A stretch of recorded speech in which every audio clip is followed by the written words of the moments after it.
Bonjour et bienvenue à Tous aux oiseaux, la balado-diffusion qui vous parle des oiseaux du Québec en français. Gaspard Tanguay-Labrosse au micro, cette balado est une production de Québec Oiseaux. Je vous parle alors que la température commence à descendre sur le Québec de façon constante et que la plupart d'entre vous avez probablement vécu certaines rencontres extraordinaires comme seule la migration d'automne peut les apporter. Évidemment, alors que la migration de printemps passe un peu comme un feu de paille, la migration d'automne de septembre se laisse savourer une bouchée à la fois avec des oiseaux qui restent un moment avant de repartir, qui sont moins pressés, comme ils s'en vont sur leurs aires d'hivernage. Alors aujourd'hui, j'ai l'impression qu'on touche à deux sujets très différents de notre réalité d'ornithologue amateur, même s'ils se rejoignent par moments. Vous allez voir, c'est un épisode un peu long, c'est des longues entrevues, mais je pense que vous allez apprécier ce que nos invités ont à nous dire. On va débuter avec l'aspect un peu plus ludique de notre passion d'ornithologue. Certains d'entre vous font probablement des listes, que ce soit du nombre d'oiseaux que vous avez vus dans votre vie, dans votre région, dans votre quartier, dans votre cours, ce mois-ci, cette année. En tout cas, c'est mon cas. Puis donc, le grand défi, c'est un peu comme les Olympiques des ornithologues avides de défis ludiques, les Olympiques des listeurs, de ceux qui font des listes. On va parler donc aujourd'hui avec Serge Baudette, dont l'équipe Les Ornithrotteurs a remporté le Grand Défi 2021, qui était la 10e édition de cet événement-là, qui s'est déroulé en mai.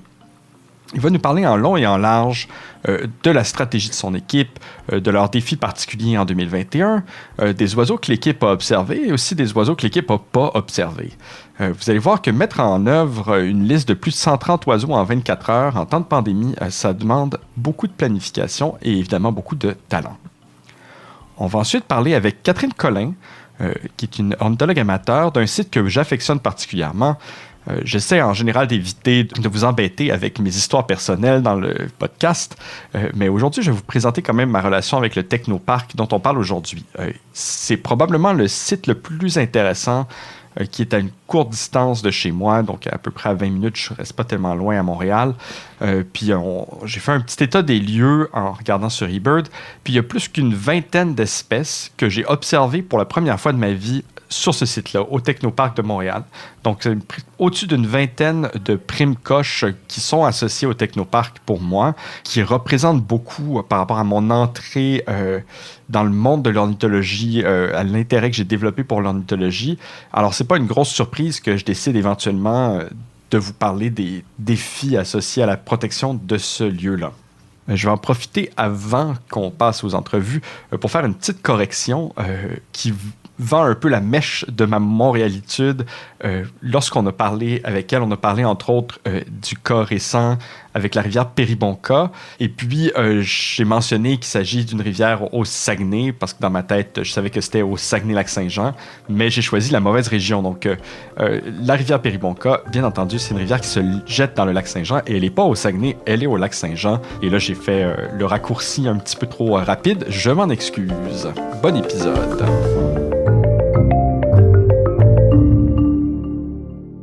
Alors, je rejoins au téléphone à Westbury, en Estrie, Serge Baudette. Vous êtes professionnel en ornithologie. Vous guidez des voyages pour pitpitpit.com, qui est votre compagnie. Vous donnez des conférences, des cours. Merci beaucoup d'avoir accepté de nous parler aujourd'hui. Ça fait vraiment plaisir.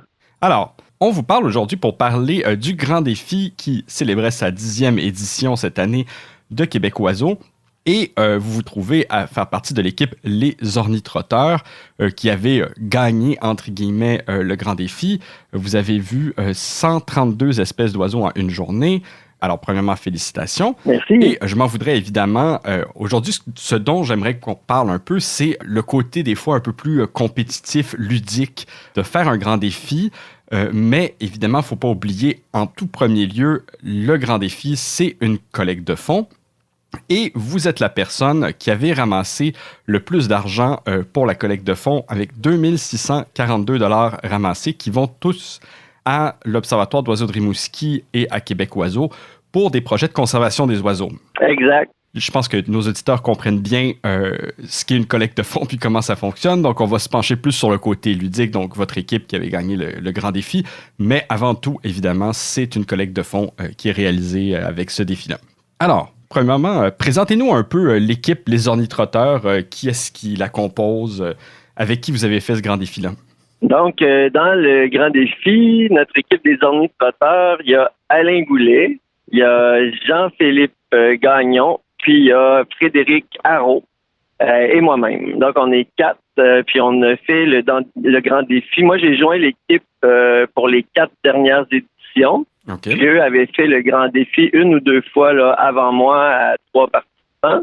C'est l'équipe qu'on est finalement pour faire les grands défis depuis 4 ans. Et puis donc, si je me trompe pas, vous êtes quand même une équipe avec plusieurs ornithologues amateurs chevronnés, avec d'excellentes oreilles, des très bons yeux pour trouver les oiseaux. Hein.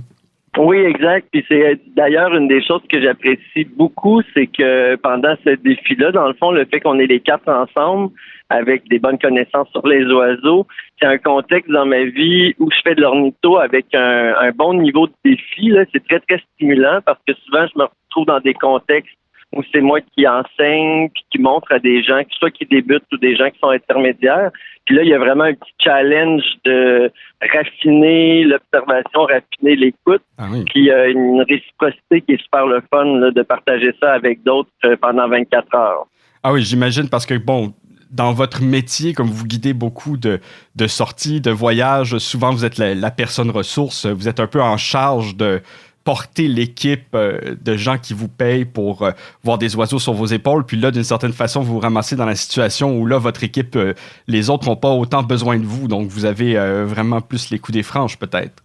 Oui, puis ce qui est le fun aussi à 4, c'est que des fois, quelqu'un va entendre un oiseau que les 3 autres n'ont pas entendu. Fait que ça devient très stimulant de dire « Ah oui, tu l'as entendu, moi je l'ai pas entendu ».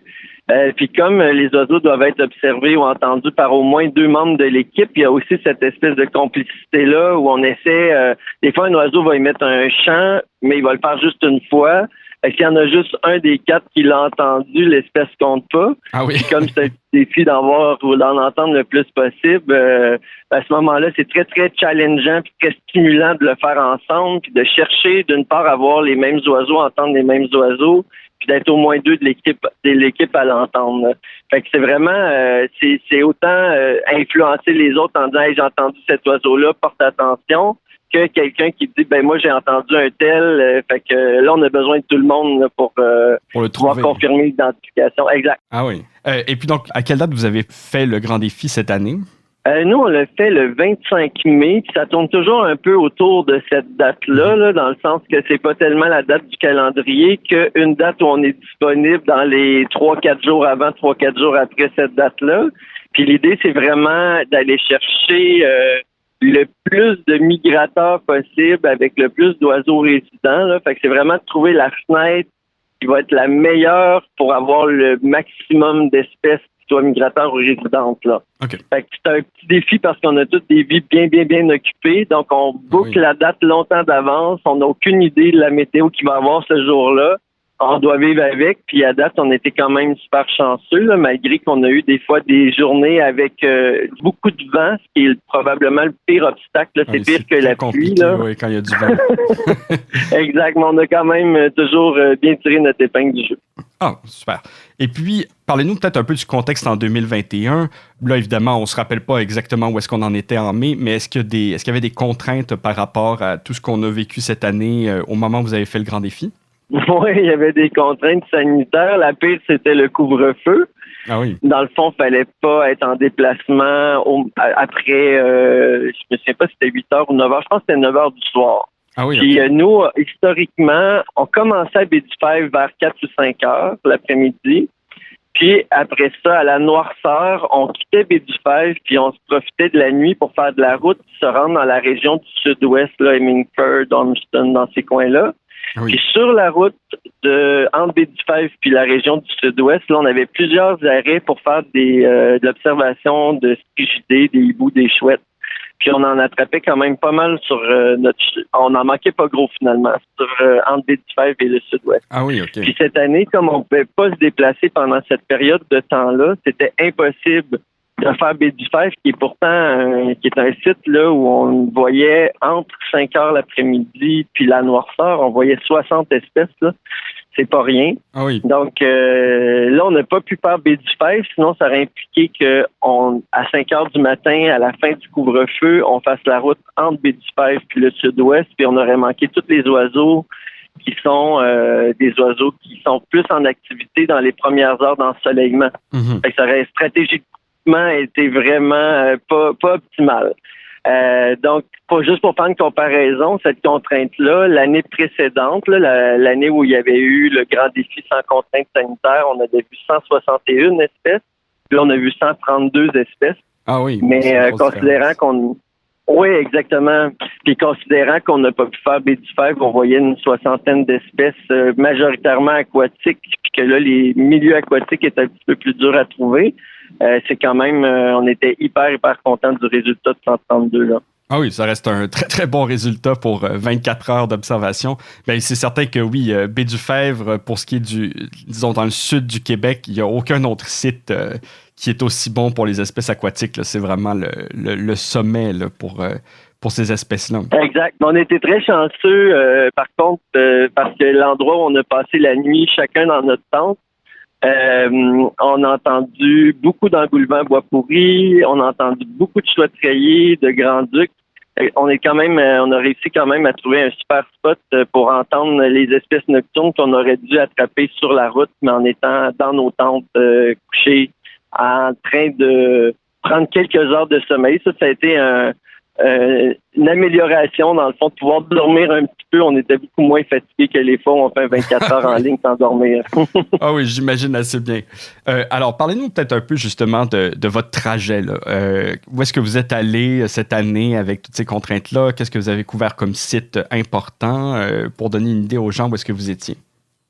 Oui, mais de façon générale, là, c'est sûr que la stratégie et la planification, on en parle toujours un petit peu à l'avance.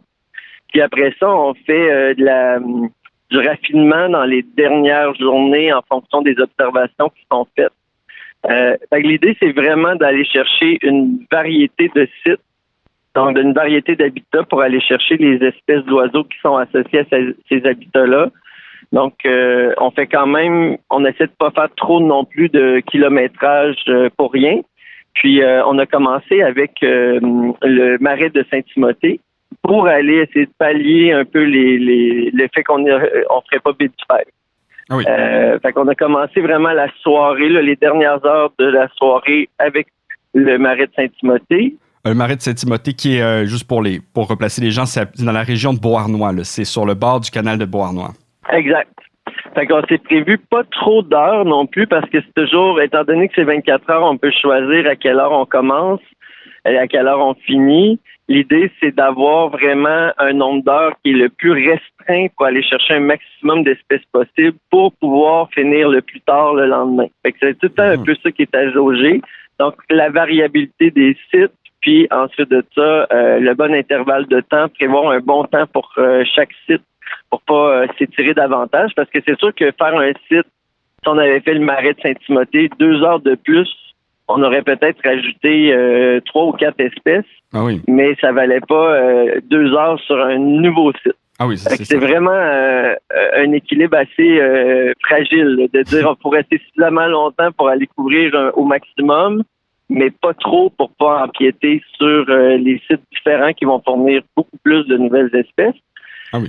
Après ça, on est allé dormir dans le coin de Ormston. Donc là, on est descendu un petit peu plus loin au sud-ouest. Puis c'est là qu'on a justement eu la possibilité d'entendre plusieurs espèces nocturnes et crépusculaires. Et c'est de là aussi qu'on a commencé aux meilleures heures du matin parce que les premières heures d'ensoleillement, c'est la cacophonie, ça chante énormément, puis ça décline quand même très rapidement. Là, entre 5 heures du matin puis 8 heures, il y a un déclin quand même assez important. Puis de 8 à 10, ça décline encore plus vite, surtout s'il fait chaud. Puis après 10 heures, là, c'est l'observation visuelle parce qu'il y a quasiment plus d'oiseaux qui chantent. Fait que là, on a fait plusieurs routes de campagne dans ce coin-là pour aller chercher des espèces associées au milieu agricole, entre autres. Des zones forestières, forêts feuillues qui sont plus abondantes dans ce coin-là. Les forêts de conifères sont un petit peu plus difficiles à trouver. Mais on avait quand même des petites plantations de pin blanc, par exemple, pour aller chercher des espèces spécifiques de ces habitats-là. Quelques petits marais, quelques petits points d'eau au passage. Puis là, c'est très opportuniste aussi là, comme idée, là, comme stratégie, c'est d'aller chercher des espèces au passage. Si on pense par exemple aux oiseaux de proie, il n'y a pas vraiment un endroit où on peut dire on va aller à cet endroit-là pour voir des oiseaux de proie. Oui. C'est ce qui passe sur le chemin. Fait que dans le fond, on a circulé beaucoup sur des petites routes de campagne. Après ça, on est allé à la montée Smelly. Puis on est allé sur le chemin McGowan, qui est reconnu pour les espèces de l'extrême sud du Québec, là, des espèces comme les coulicous par exemple, les parulines à ailes dorées, parulines à ailes bleues. On est en Montérégie, on est comme dans l'extrême sud-ouest de la Montérégie, comme dans une espèce de région qui est enclavée avec l'Ontario à l'ouest, puis les États-Unis au sud. Là. Donc on est vraiment proche des frontières. Exact. Puis c'est dans ce coin-là que ni plus ni moins, un peu comme un microclimat, on retrouve par exemple, pour donner juste cet exemple-là, mais du teuilly à flanc roux de façon abondante, alors que dès qu'on monte un petit peu vers le nord, qu'on s'en va un petit peu vers l'est, on retrouve pas cette espèce-là. Tandis que là, on a pu entendre une vingtaine de teuilly à flanc roux. Fait que ça montre bien un petit peu là au niveau géographique puis du climat. C'est quand même très particulier comme région. Il y a une grande diversité et abondance d'espèces, incluant beaucoup d'espèces aussi qui sont très rares. Parce que c'est un petit peu ça l'idée. Ironiquement, il y a des espèces très communes qui vont nous manquer dans nos listes pourtant assez impressionnantes. Là, si on pense à 161 espèces d'oiseaux, c'est une méchante belle couverture pour l'ensemble du Québec. Mais il va nous manquer, par exemple, la paruline bleue, qui est un oiseau extrêmement abondant. Parce qu'elle ne s'est pas présentée sur le chemin. Fait que souvent, ce qu'on va faire, c'est qu'on va essayer de cibler des espèces très rares qui ont été vues dans les jours précédents. Puis, on compte sur le fait qu'en cherchant les espèces rares qui ajoutent des espèces qu'on n'aurait pas pensé ajouter sur nos listes, on va voir la majorité des espèces communes. Fait que c'est vraiment ça la stratégie. Là, on se met pas à chercher les espèces communes puis espérer tomber sur une espèce rare. Là, c'est à l'inverse. Mais ça fait en sorte qu'on va manquer quand même quelques espèces. On se dit, pourquoi on n'a pas vu de pic mineur cette année? Là? C'est assez particulier, assez étrange, mais ça arrive. On peut voir, c'est vraiment impressionnant, voir autant d'espèces rares en 24 heures. Moi, ça m'arrive jamais dans ma vie à ce point-là. Là. Par exemple, voir une maubèche des champs, un bruant des plaines, paruline à ailes dorées, paruline à ailes bleues, troglodyte à bec court et j'en passe, mouette pygmée. Tout voir ça la même journée, là, c'est souvent une liste d'espèces qu'un observateur amateur qui en fait quasiment toutes les fins de semaine peut voir en une année. On voit ça en une journée, là, c'est très, très, très euphorisant pour un observateur d'oiseaux. Oui, je regardais ça parce que, je sais qu'il y a certains sites qui sont réputés pour ces espèces-là. Bon, la paruline à ailes dorées, comme vous le mentionniez, il y a certains endroits où on sait qu'elle se tient dans cette région-là, mais quand même, effectivement, toute cette liste-là, les oiseaux dont vous venez de parler, là, j'ai la liste aussi sous les yeux. Tout ça dans une journée, c'est quand même tout un exploit, là, parce que des fois, on cherche, nous, on se déplace pour la journée, pour chercher une seule de ces espèces-là, puis on passe la journée à la chercher, puis quand on la voit, on est vraiment content. Alors, j'imagine, tout ça en même temps, c'est quand même assez impressionnant. Ah oui, c'est de la folie, puis on doit, je veux juste rendre à César ce qui appartient à César, on doit beaucoup à Frédéric Haro la planification du circuit. Là. C'est lui qui gère ça, puis qui fait des contacts avec les observateurs du coin, puis qui soumet ses idées au niveau du circuit. Là. Est-ce qu'il y a des espèces que vous avez vues? Bon, parce que là, toutes ces espèces-là, vous dites finalement, il y a un effort concerté pour trouver des espèces rares, puis donc pour planifier le circuit en fonction des différentes espèces rares qui ont été aperçues. Qu'est-ce que vous diriez qui est l'espèce qui vous a le plus surpris ou, d'après votre circuit, vous vous attendiez pas à la trouver ou vous cherchiez pas spécifiquement cette espèce-là? Entre autres, oui, ça c'est vraiment une anecdote intéressante. On a vu là, 2 éditions, on avait vu un bécassin à long bec. Puis c'était vraiment drôle parce qu'on commençait notre grand défi à Baie-du-Fèvre, puis on s'en va dans un secteur de Baie-du-Fèvre qui est habituellement assez réputé, mais c'était pas un moment, là, ça dépend souvent des niveaux d'eau, puis comment s'est passée l'inondation du lac Saint-Pierre. Puis on croise des observateurs qui nous disent « Ah, ça donne rien d'aller là, il n'y a rien. C'est super tranquille. » Puis finalement, l'expérience va nous montrer le contraire. Là, on a vu tellement d'espèces, puis c'est devenu un running gag pendant 24 heures où on disait on va pas aller là, il y a pas d'espèces. Ah oui. Puis c'est là qu'on a découvert le bécassin à long bec, qui était une belle découverte, puis quand même un certain défi d'identification. Fait que ça, on s'attendait pas de voir beaucoup d'espèces d'oiseaux, premièrement parce qu'on nous avait avisé qu'il y avait pas grand-chose. Même les observateurs qu'on croisait sur place nous disaient ça.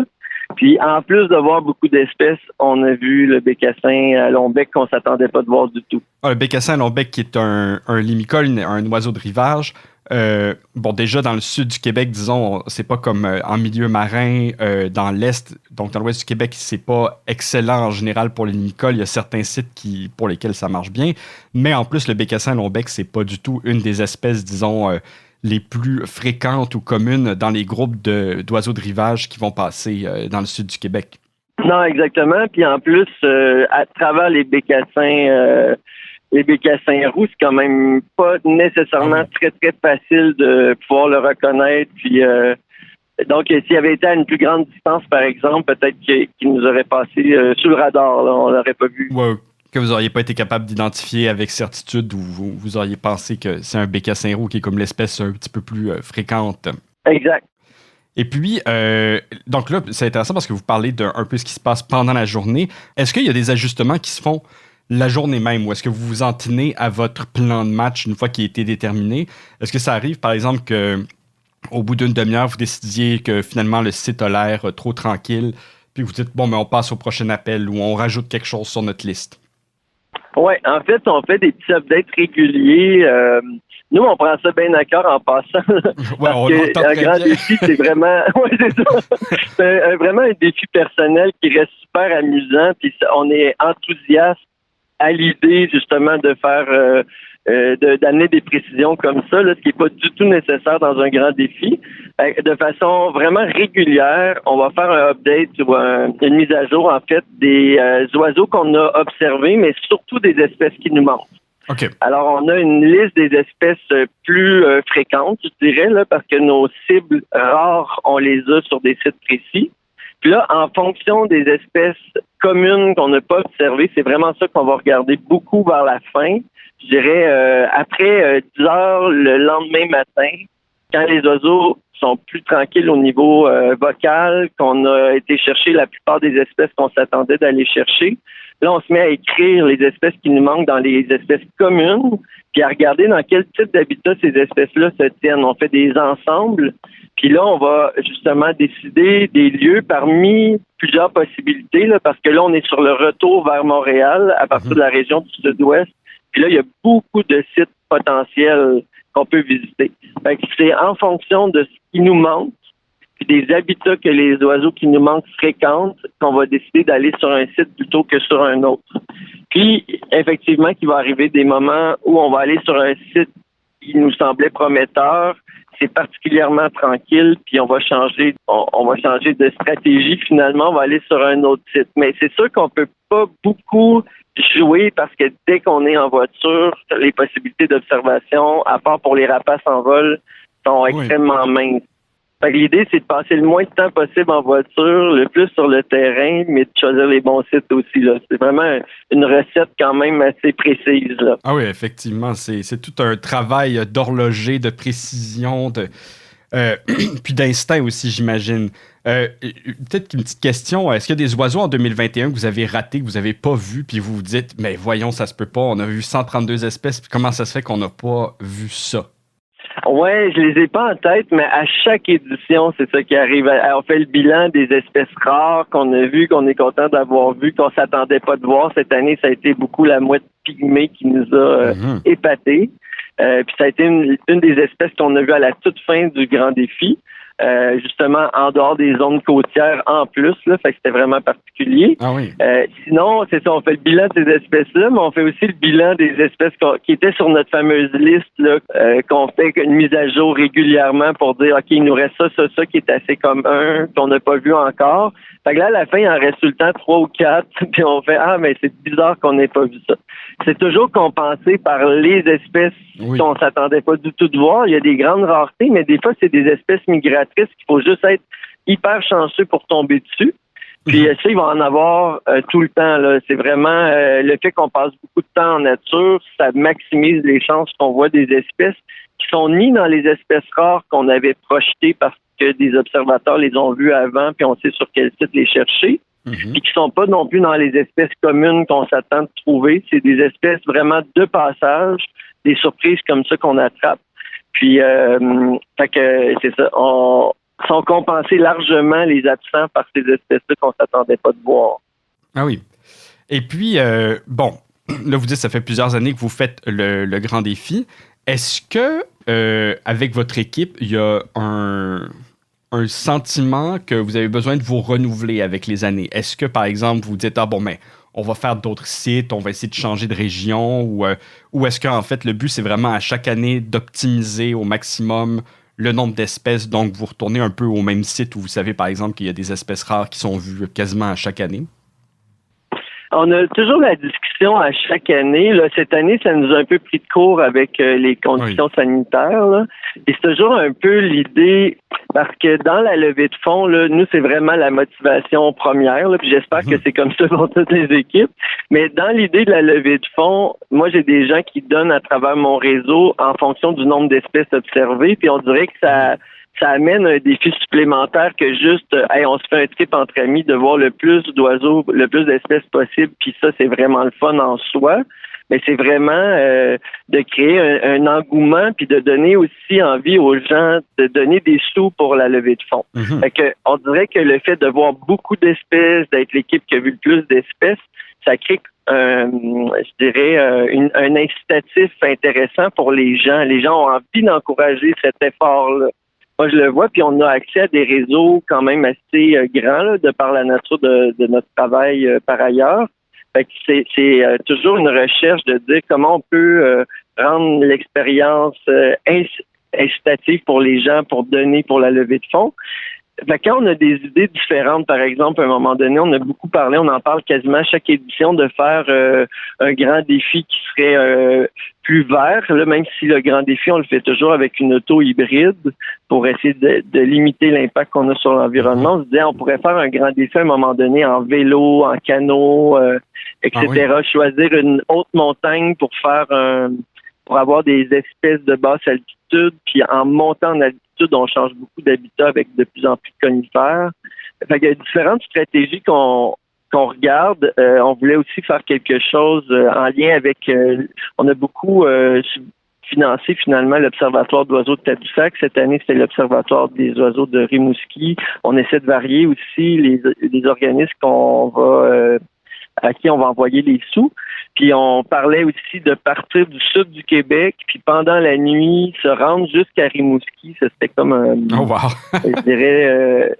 ce serait symbolique aussi par rapport à aller donner l'argent en main propre finalement à l'Observatoire des oiseaux de Rimouski, puis observer les espèces du fleuve qui nous permettraient d'aller chercher des espèces.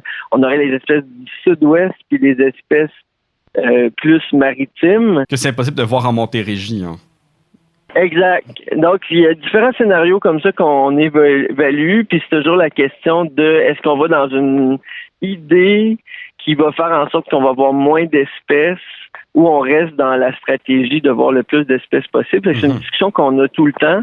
Puis cette année, ça a décidé à notre place, là, les conditions sanitaires ont fait en sorte qu'on ne pouvait pas se rendre à Rimouski. Donc, on est resté avec le scénario de base adapté aux conditions du moment. Puis donc, ça va rester à voir ce que vous décidez de faire en 2022. Exact. J'aimerais peut-être terminer. Est-ce que vous avez un conseil à donner? Qu'est-ce que ce serait le conseil le plus important pour les gens qui font un grand défi puis qui aimeraient battre votre record? Oui, c'est vraiment ça. En fait, je dirais, là, si je le résume en très court, ce serait premièrement de choisir un circuit qui est très diversifié en sites. Idéalement, avoir des sites très diversifiés sur la plus petite superficie pour éviter les déplacements en voiture puis passer plus de temps dans la nature. Limiter le temps sur chaque site parce qu'au début, on sort sur un site, là, on voit facilement 20 espèces dans les 5 premières minutes, puis ça décline très rapidement. Fait que essayer de rester le moins de temps possible, d'être capable de jauger quand c'est le temps de partir.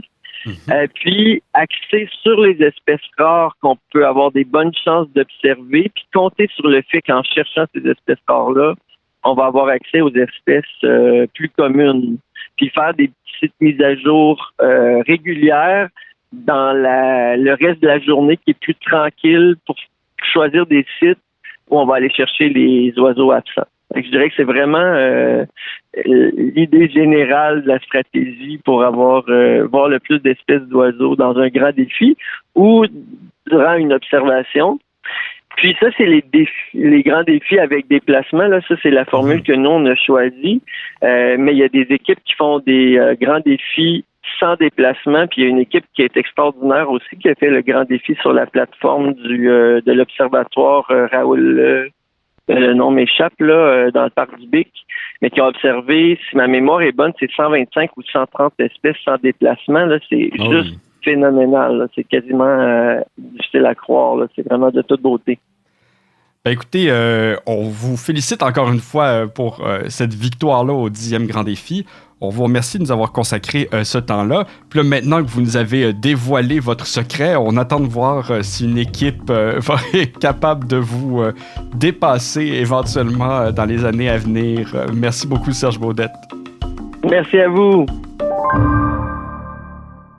Alors, je suis maintenant à Montréal avec Catherine Collin. D'ailleurs, très, très, très content. Ça fait longtemps que j'ai fait une entrevue en personne. Puis ça fait vraiment une différence avec le téléphone.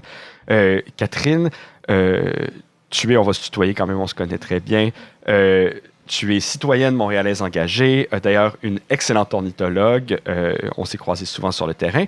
Tu viens aujourd'hui parce que tu fais partie d'un groupe qui travaille depuis quelques années maintenant à sauvegarder le Technoparc de Montréal. Peut-être nous dire d'abord, les ornithologues en tout cas, à quoi on fait référence quand on parle du Technoparc. Donc, c'est quoi ce site-là? Puis qu'est-ce que ça englobe? Parce que c'est un site qui est un peu compliqué à décrire. Oui, voilà. Donc, le Technoparc, quand on parle du Technoparc, c'est un terme qu'on emploie en fait pour parler des 215 hectares, plus ou moins, qui englobent d'un côté, le secteur municipal de 60 hectares et puis à côté, les terres fédérales adjacentes. Donc, ça comprend le golfe d'Orval, ça comprend le champ des Monarques, ça comprend le parc écologique des Sources. Donc, 150 hectares sous le contrôle fédéral et puis le reste sous le secteur municipal et privé. Et donc, l'ensemble de ces terres-là se situe en gros entre l'autoroute 40, l'autoroute métropolitaine et le territoire de l'aéroport. Et donc, c'est la proximité de l'aéroport qui fait en sorte qu'il y a une partie de ces terres-là qui appartiennent au gouvernement fédéral. Oui, tout à fait. Alors, ce site-là, je pense que maintenant, les ornithologues amateurs du Québec n'ont peut-être pas besoin d'une longue présentation, quoique j'ai l'impression que les gens ne comprennent pas l'échelle dont on parle lorsqu'on parle de l'ensemble des terres du Technoparc. Ça se trouve à être maintenant, en tout cas en 2021, le meilleur site d'observation des oiseaux à Montréal. En date d'aujourd'hui, je suis allé voir 189 espèces observées, loin devant le deuxième site qui est le Cap-Saint-Jacques qui est à 176 et le Technoparc en 2021, pour l'instant, est le 5e meilleur site au Québec en termes de nombre d'espèces. Donc, on n'est pas sur quelque chose de mineur. Alors, on va peut-être commencer par parler un peu de l'historique du site. Qu'est-ce qui a changé? C'est quoi son statut? Et puis, qu'est-ce qui a été fait depuis quelques années, en fait, depuis que ça a été remarqué? D'ailleurs, on va saluer Joël Coutu, qui est vraiment la personne qui, en premier, s'est rendu compte du potentiel du site et qui a travaillé d'arrache-pied à le faire connaître aux Montréalais en guidant régulièrement des sorties. Il en guide encore, et je les recommande chaudement.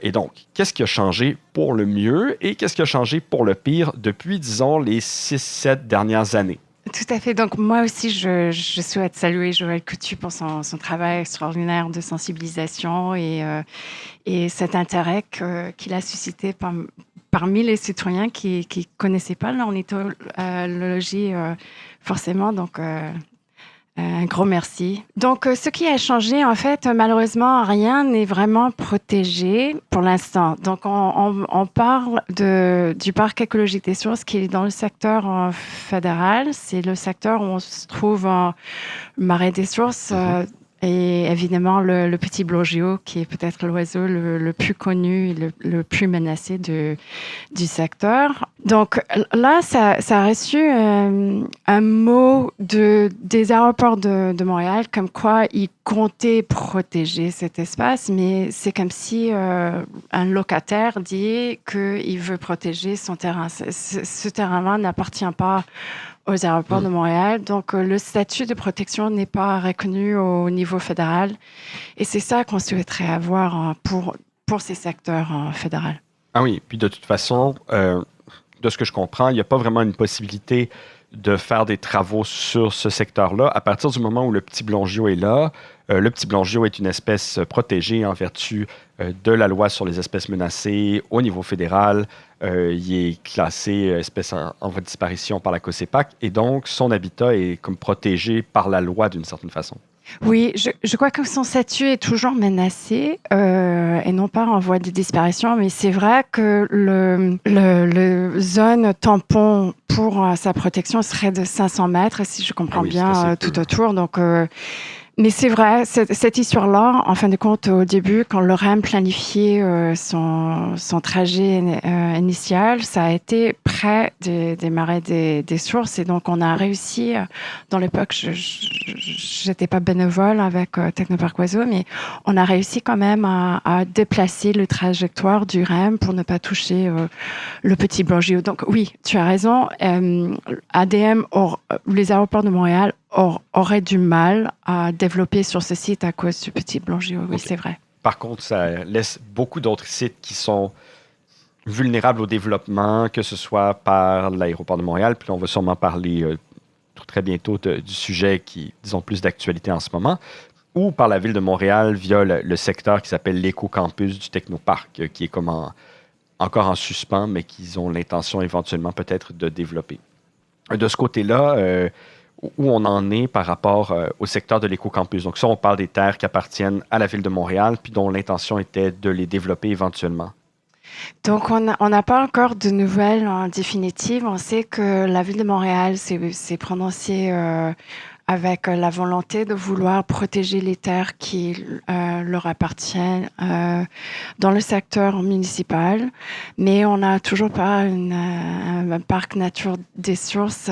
On en parle depuis 2012 pour ce parc nature des sources. On attend toujours à voir vraiment les contours d'un parc ou un sanctuaire, un refuge faunique établi. Donc, c'est vrai, c'est en suspens. Et nous, Technoparc Oiseau, on souhaite avoir la non-fragmentation puisque c'est ce mosaïque des lieux qui fait la force de la biodiversité dans le secteur. Non? Oui, c'est certain que c'est l'incroyable diversité d'habitats sur un territoire qui est quand même assez vaste, qui fait en sorte qu'on a autant d'espèces d'oiseaux finalement qui fréquentent les lieux en migration, en nidification, l'hiver. Oui, je pourrais parler aussi très vite du secteur, puisque le secteur municipal comprend aussi le secteur IPEX. Et les gens vont se souvenir qu'on avait des soucis pour le développement de IPEX il n'y a pas si longtemps, avec le remblayage qui se faisait du côté nord de ce secteur-là. Il faudrait dire qu'il y a toujours des certificats d'autorisation qui sont actualisé pour remblayer 5 marais dans le secteur IPEX. Donc ça aussi, ça presse. Ah oui, c'est important de s'assurer que ça ne soit pas fait pour ne pas perdre les habitats de façon définitive. Oui. Maintenant, parlons peut-être un petit peu de l'actualité récente, parce que je crois que ça pourrait être intéressant. Bon, évidemment, là, il y a probablement des auditeurs qui ne sont pas nécessairement touchés directement par ce qui se passe au Technoparc. Bon, c'est un site important, mais je comprends si vous n'êtes pas dans la région de Montréal, vous n'avez peut-être pas la chance de le fréquenter.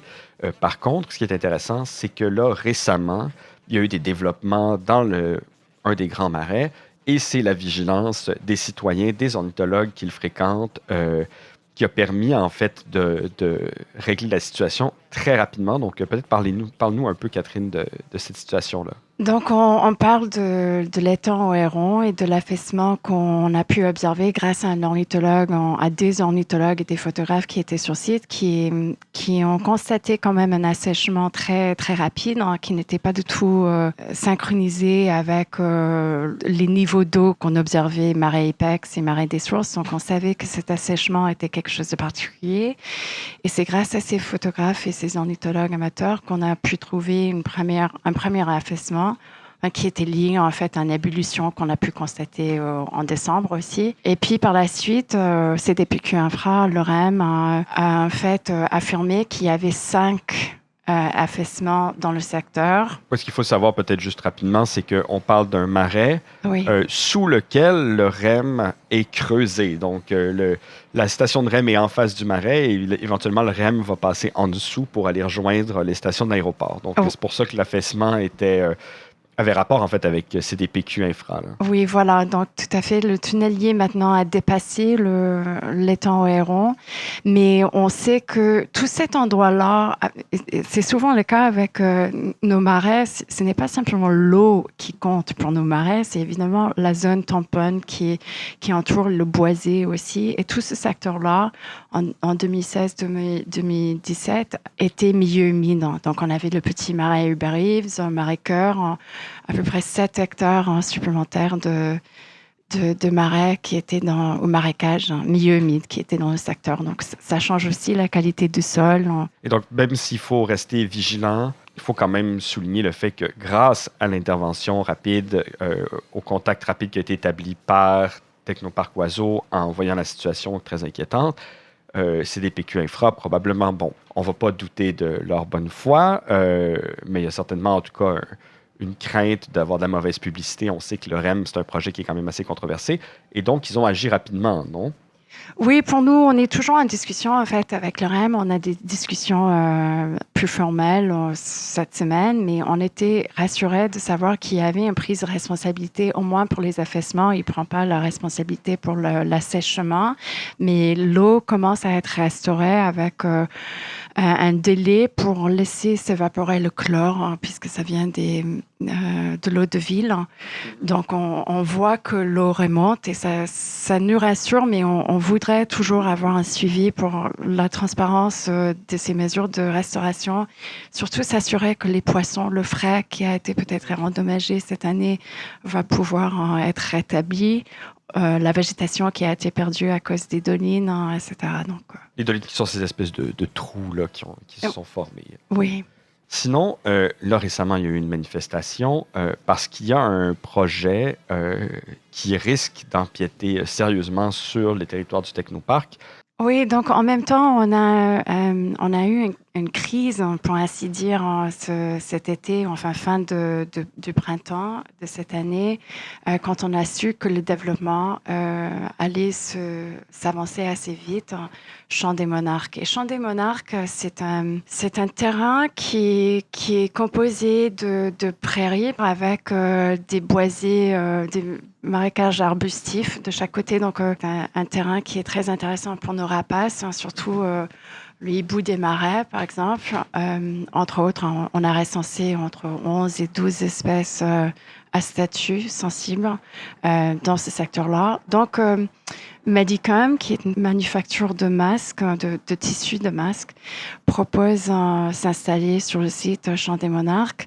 Ça, c'est un terre, comme on a expliqué, qui appartient au fédéral, mais qui est sous-loué aux aéroports de Montréal. Et donc, la décision est entre les mains des aéroports de Montréal d'aller de l'avant. Donc, il y a une consultation fédérale qui a eu lieu avec l'agence d'évaluation d'impact, mais ce n'est pas un projet désigné. Donc, on n'a pas la même complexité et largeur de consultation qu'on aurait avec un projet qui est désigné, ce qui est dommage. Mais il y avait une consultation. Il y en a fait 2 consultations, mais la consultation vient de terminer le 24 août.